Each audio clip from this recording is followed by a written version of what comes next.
Hi అండి. అందరికీ నమస్కారం. Welcome to my channel. ఈ వీడియోలో ఏపీ ప్రభుత్వ ఉద్యోగ సంఘాలతో సీఎం భేటీ, తీపి కబురు, 5 శుభవార్తలు విడుదల.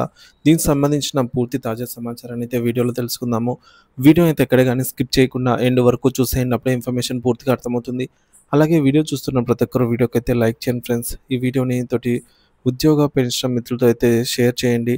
కొత్తగా మన ఛానల్‌ని చూస్తున్నవారు ఇంకెవరైనా సబ్స్క్రైబ్ చేసుకోకుంటే వెంటనే మన ఛానల్ అయితే సబ్స్క్రైబ్ చేసుకోండి. దీని ద్వారా నేను చేసే లేటెస్ట్ వీడియోస్ అన్నీ మీ వరకు రీచ్ అవుతాయి. ఇక ఆలస్యం చేయకుండా వివరాల్లోకైతే వెళ్ళిపోదాము. సో ఫ్రెండ్స్, ఇక విషయానికి వచ్చినట్లయితే ఆంధ్రప్రదేశ్‌లో ఉద్యోగ వర్గాల ఆశలు, కొత్త ప్రభుత్వంపై భారీ అంచనాలు. ఆంధ్రప్రదేశ్‌లో నూతన ప్రభుత్వం కొలువుదీరిన నేపథ్యంలో రాష్ట్రంలోని లక్షలాది మంది ఉద్యోగులు, ఉపాధ్యాయులు మరియు పెన్షనర్లు తమ దీర్ఘకాల సమస్యల పరిష్కారం కోసం ఎంతో ఆశతో అయితే ఎదురు చూస్తూ ఉన్నారు. మరి గత ప్రభుత్వ హయాంలో ఎదురైన ఆర్థిక ఇబ్బందులు, పెండింగ్ బకాయిలు మరియు విధానపరమైన లోపాలతో సతమతమైన ఉద్యోగ వర్గాలకు ఈ కొత్త ప్రభుత్వం ఒక ఆశాకిరణంలాగా కనిపిస్తోంది.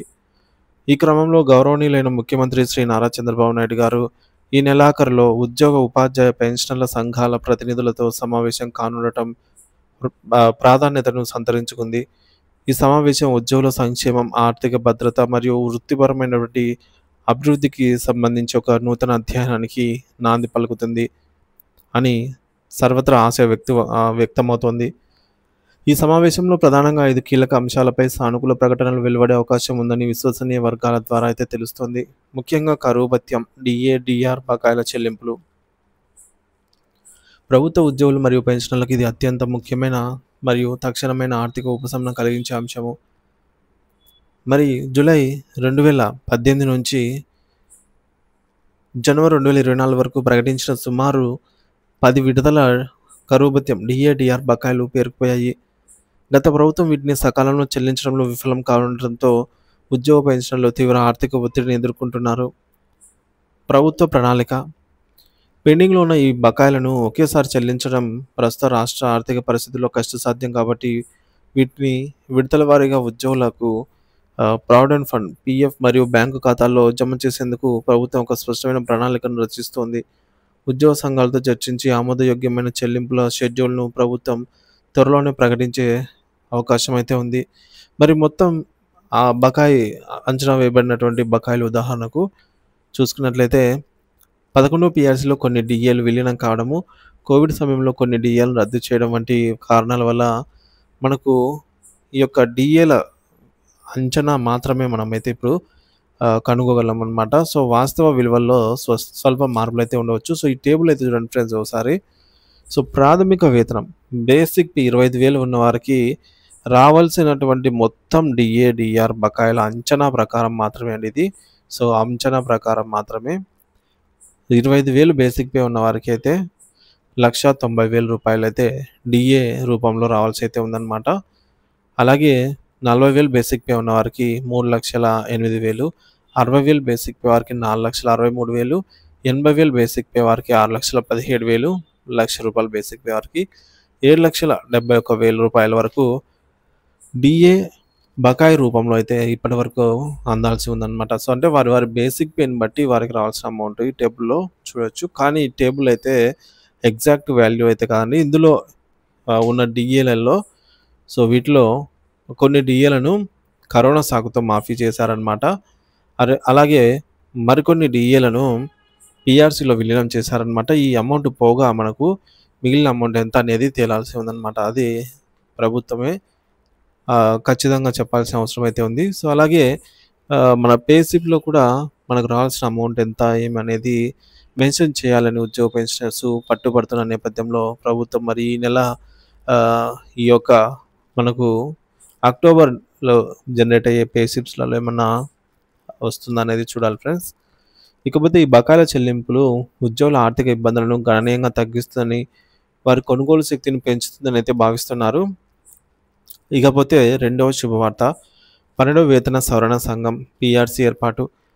ఉద్యోగుల వేతనాలను ప్రతి 5 ఏళ్లకోసారి సవరించడానికి పే రివిజన్ కమిషన్ పీఆర్సీ ఏర్పాటు చేయడం ఆనవాయితీ. కానీ ప్రస్తుత పరిస్థితి 11వ పీఆర్సీ అమలు విధానంపై ఉద్యోగుల్లో తీవ్ర అసంతృప్తి నెలకొని ఉంది.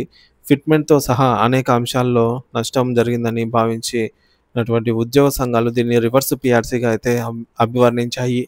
అంటే 11వ పీఆర్సీని రివర్స్ పీఆర్సీగా. మరి ప్రభుత్వ నిర్ణయం ఏంటి అంటే జూలై 1, 2023 నుంచి అమలు కావాల్సిన 12వ పీఆర్సీ ప్రక్రియ ఇంకా ప్రారంభం కాలేదు. ఎన్నికల హామీ మేరకు ప్రభుత్వం వెంటనే 12వ పీఆర్సీ కమిషన్‌ను నియమించేందుకు కసరత్తు ప్రారంభించింది. ఈ కమిషన్ ఉద్యోగుల వేతనాలు, అలవెన్సులు మరియు ఇతర ఆర్థికేతర ప్రయోజనాలపై సమగ్ర అధ్యయనం చేసి ప్రభుత్వానికి నివేదిక సమర్పిస్తుంది. ఈ ప్రక్రియను వేగతరం చేసి ఉద్యోగులకు న్యాయమైన ఫిట్‌మెంట్ అందించాలని ప్రభుత్వం భావిస్తోంది. ఇక మూడవ శుభవార్త ఏంటంటే మధ్యంతర భృతి ఐఆర్ ప్రకటన. కొత్త పీఆర్సీ నివేదిక రూపకల్పన, అమలుకు సమయం పట్టే అవకాశం ఉన్నందున ఉద్యోగులకు తక్షణ ఆర్థిక ఉపశమనం కలిగించడానికి ప్రభుత్వం మధ్యంతర భృతి ఐఆర్ ప్రకటిస్తుంది అనేది అంచనా. ఉద్యోగుల డిమాండ్ ఏంటంటే ప్రభుత్వం తమ ఎన్నికల మేనిఫెస్టోలో హామీ ఇచ్చినట్లుగా ఉద్యోగులకు గౌరవప్రదమైన ఐఆర్ ప్రకటించాలని ఉద్యోగ సంఘాలు కోరుతున్నాయి. కనీసం 30% ఐఆర్ ఇవ్వాలని వారు ఆశిస్తూ ఉన్నారు. ఇకపోతే అంచనా వేయబడ్డ జీతాల పెంపుదల 30% గనక ఐఆర్ ప్రకటిస్తే వారి బేసిక్‌ని బట్టి ఎవరికి ఎంత అమౌంట్ వస్తదని టేబుల్‌లో చూడొచ్చు. రూ. 25,000 బేసిక్ పే ఉంటే 7,500. ఐఆర్ అనేది డైరెక్ట్‌గా మనకు గ్రాస్ అమౌంట్‌లో కలుస్తుంది. ఐఆర్‌లో ఎటువంటి డిడక్షన్స్ ఉండబోవన్నమాట. 40,000 బేసిక్ పే ఉన్న వారికైతే 12,000, అలాగే 60,000 బేసిక్ పే వారికి 18,000, 80,000 బేసిక్ పే వారికి 24,000, రూ. 1,00,000 బేసిక్ పే వారికి రూ. 30,000 అదనంగా ఐఆర్ రూపంలో రావడం జరుగుతుంది. ఐఆర్, పీఆర్సీ ఈ ఐఆర్ అనేది కొత్త పీఆర్సీ అమల్లోకి వచ్చేంత వరకు మాత్రమే అన్నమాట ఉద్యోగుల జీతాల్లో భాగంగా ఉంటుంది. ఇది వారి తక్షణ ఆర్థిక అవసరాలు తీర్చడంలో సహాయపడుతుంది. ఇక 4వ అంశం శుభవార్త ఏంటంటే ఇతర పెండింగ్ బకాయిలు మరియు సమస్యల పరిష్కారము. గత కొన్నేళ్లుగా పేరుకుపోయిన అనేక ఇతర ఆర్థిక మరియు ఆర్థికేతర సమస్యలను పరిష్కరించాలని ఉద్యోగ సంఘాలు బలంగా కోరుతున్నాయి. ముఖ్యంగా 11వ పీఆర్సీ బకాయిలు, 11వ పీఆర్సీకి సంబంధించినటువంటి మానిటరీ బెనిఫిట్ బకాయిలను వెంటనే చెల్లించాలని కోరుతున్నారు. తదుపరి పదవీ విరమణ ప్రయోజనాలు, గ్రాట్యుటీ, లీవ్ ఎన్కాష్‌మెంట్ వంటి ప్రయోజనాలను నెలల తరబడి పెండింగ్‌లో ఉంచకుండా ఉద్యోగి రిటైర్ అయిన నెలలోనే చెల్లించేలాగా పటిష్టమైన వ్యవస్థను ఏర్పాటు చేయాలి. ఇక ఉద్యోగుల ఆరోగ్య పథకమైనటువంటి ఈహెచ్ఎస్ పథకాన్ని బలోపేతం చేసి అన్ని నెట్వర్క్ హాస్పిటల్స్‌లో నగదు రహిత చికిత్సలు సమర్థవంతంగా అందేలా చూడాలి. తదుపరి ఇంటి అద్దె అలవెన్స్ హెచ్ఆర్ఏ. అన్ని జిల్లా కేంద్రాల్లో పనిచేస్తున్న ఉద్యోగులకు హెచ్ఆర్ఏ 16% పెంచుతూ ఉత్తర్వులు జారీ చేయాలి. ఇక మహిళా ఉద్యోగుల సమస్యలు. కేంద్ర ప్రభుత్వ ఉద్యోగులతో సమానంగా చైల్డ్ కేర్ లీవ్‌లను 2 సంవత్సరాలకు పెంచడం వంటి సౌకర్యాలు కల్పించాలి అని చెప్పేసి ముఖ్యంగా అయితే డిమాండ్ ఉంది. ఇక 5వ శుభవార్త ఏంటంటే క్రమబద్ధీకరణ, కారుణ్య నియామకాలు మరియు ఖాళీల భర్తీ. ప్రభుత్వ యంత్రాంగం సమర్థవంతంగా పనిచేయకుండా మానవ వనరుల నిర్వహణ కీలకం. కాంట్రాక్టు ఉద్యోగుల క్రమబద్ధీకరణ, నిర్దేశిత సర్వీస్ పూర్తి చేసుకున్న అర్హులైన కాంట్రాక్టు మరియు అవుట్సోర్సింగ్ ఉద్యోగులందరినీ దశల వారీగా రెగ్యులరైజ్ చేసే ప్రక్రియను వేగవంతం చేయాలని ప్రభుత్వం భావిస్తోంది. ఇకపోతే కారుణ్య నియామకాలు. సర్వీస్‌లో ఉండగా మరణించిన ఉద్యోగుల కుటుంబ సభ్యులకు కారుణ్య నియామకాల ప్రక్రియను సులభతరం చేసి జాప్యం లేకుండా ఉద్యోగాలు కల్పించాలి. ఇకపోతే ఖాళీల భర్తీ. ప్రభుత్వ శాఖలో ఖాళీగా ఉన్నటువంటి పోస్టులను ఒక క్యాలెండర్ ప్రకారంగా భర్తీ చేయడం ద్వారా నిరుద్యోగ సమస్యను తొలగించడంతో పాటుగా ప్రస్తుత ఉద్యోగులపై పని భారాన్ని తగ్గించడానికి ప్రభుత్వం కట్టుబడి ఉంది. మొత్తానికైతే ముఖ్యమంత్రి శ్రీ నారా చంద్రబాబు నాయుడు గారు తీసుకోబోయే ఈ నిర్ణయాలు రాష్ట్రంలో ఉద్యోగ వర్గాల్లో కొత్త ఆశలు రేకెత్తిస్తూ ఉన్నాయి.